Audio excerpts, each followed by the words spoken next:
नमस्कार, हमारे साथ हेलो गुजरात में आज है डॉक्टर सुजाता सिंघी जी की जो कि एक बेस्ट सेलिंग अवार्डेड ऑथर है, साथ साथ इंटरनेशनल टेडेक्स स्पीकर है और सर्टिफाइड लाइफ कोच भी है। Doctor Singhi sound and spiritual scientist है और mental and emotional wellness expert है।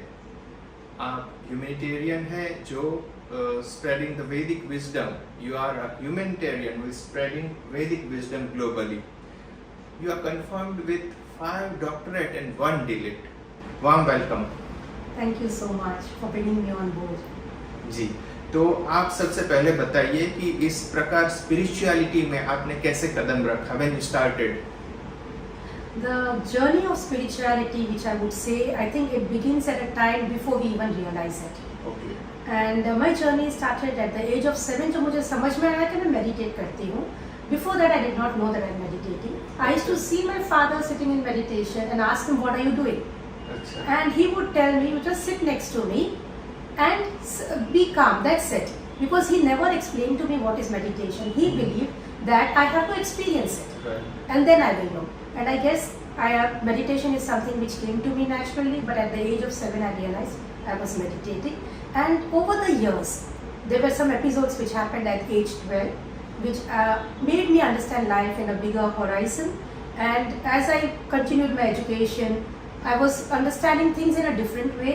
But actual spirituality, which we know now, my work as a spiritual scientist, it came only profoundly at the age of 24, 25.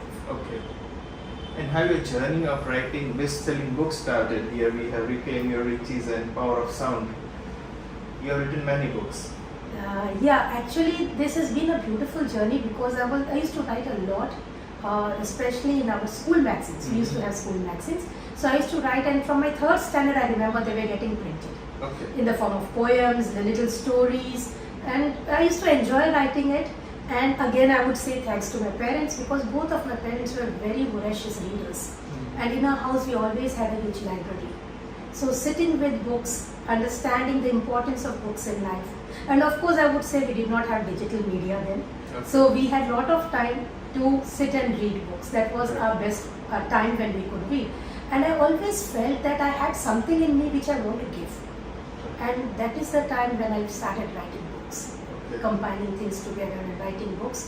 And most of the books which I write, or most of the articles which I write across various magazines globally now, so I would say that it is all being channeled thanks to that meditation.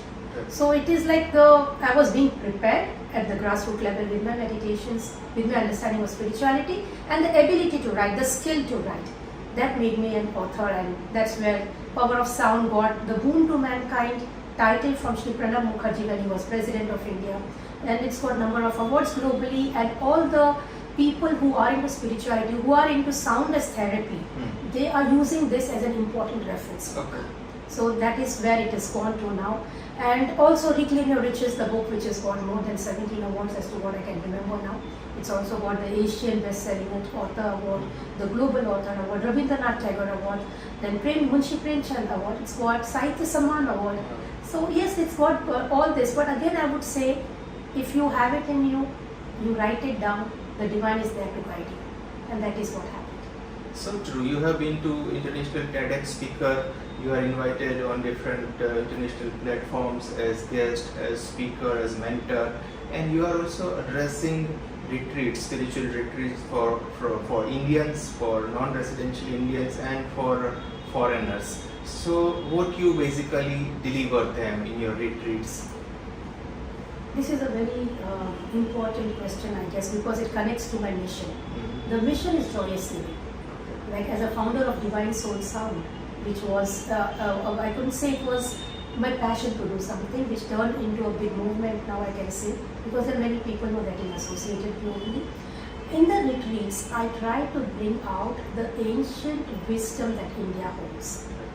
And this wisdom giving back in its form which is most conducive to current times, and giving a scientific understanding to it. So when we give a scientific understanding to anything, it shifts from being a superstition to a reality, to a practical aspect of life. And yes, when people do get results, they understand the truth behind it. So in all the retreats, what I do is basically making people understand the Vedic methods of meditation, the Vedic methods of understanding the difference between life and living, understanding the importance of the Vedic system, the science of the Vedic system, and how we can bring in ease of living in life. That is very important. Now if you see even under the WHO, the report which is being brought up, 1 out of 5 human beings have mental and emotional ill health. And we have having all these things as to how we can handle it in our own Vedic systems, if we understand it scientifically. So as a spiritual scientist, this is what I do in my retreats, and I'm feeling honored that we get almost 100% results. We have people crying and going home laughing, going home more wise, seeing a transformation in their lives. So thanks to our ancient treasures which we hold, which is given to the world. So true. I see lot of citation, felicitations, medals and awards here in your Wall of Fame. You will be invited soon by United Nations headquartered in USA also. How do you feel when your work is being recognized and when you are awarded and people get notice and recognition of your services? Every award is a reminder that you are on the right path and you need to do more. I always look at every award function as it's an honor which is bestowed upon you for the tattva in you. So as humans, I feel sometimes we take pride in it, but so far I can only say that I have seen it as an honor which says that the crown has more responsibilities to come. And when as a World Peace Ambassador for India, also being actually being called on various platforms under the UN SDGs to speak about wellness, about health, about poverty, about gender empowerment, about water. There are so many aspects that humans are actually in pain, and that is where I feel that it's a responsibility. And every award gives you a sense of accomplishment. At the same time, tells that there is more responsibility to come. Yeah, indeed. And I have also heard a lot about your father, who was an enlightened soul and who did a lot of work in India and overseas to show Indian values and to spread vegetarian lifestyle. And perhaps you are inheriting his culture, values and principles. So how do you evaluate your father's life journey as a daughter? Our parents are always our first role models. They are our first teachers. And when we have a set of parents who are very principled, somewhere they get imbibed into our lifestyle, into our mindset. And I guess that's exactly what happened with me. Of course, amongst all the siblings, you will have all the siblings with different beliefs, but coming from the same set of parents, we see that they try to support you even though they may not be completely indulged in what it is. But yes, my father, being a very principled man, was very strict as well at the same point of time.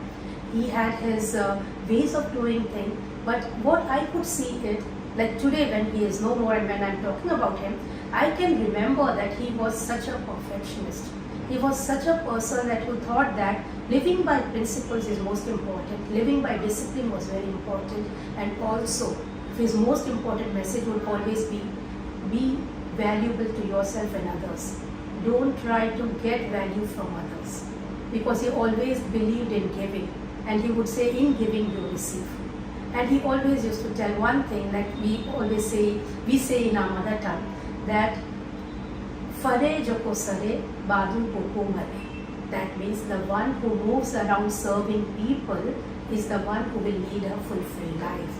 And the one who sits in his nest will be living in hunger. Now, his meaning was, whether it is your business, whether it is your spiritual, the thirst on life, if you do not move out and seek, either if you are a spiritual person who is seeking something, you have to go out, seek your guru.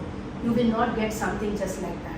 So he also used to tell me that when a person tries to be complacent, that is, you be happy with what you have received, you will never move ahead in life. And I think that's exactly what made me do my 5 doctorates and did it.